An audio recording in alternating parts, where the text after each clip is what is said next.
Chicos, muchas gracias por estar acá con nosotros.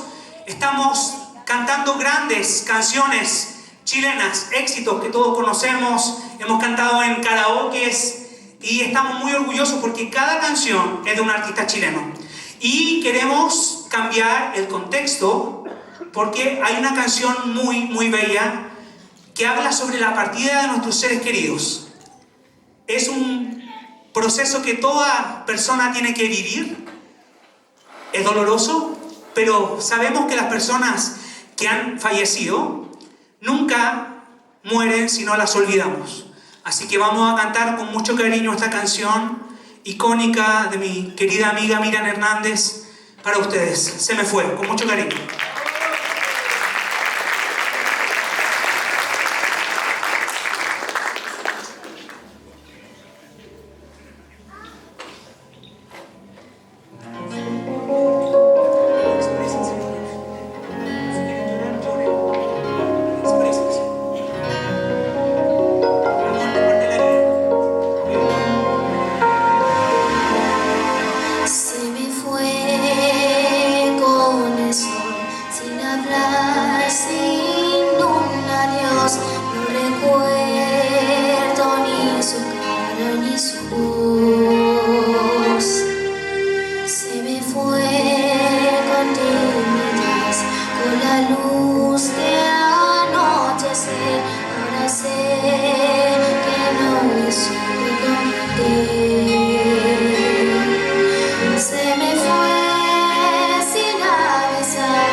Say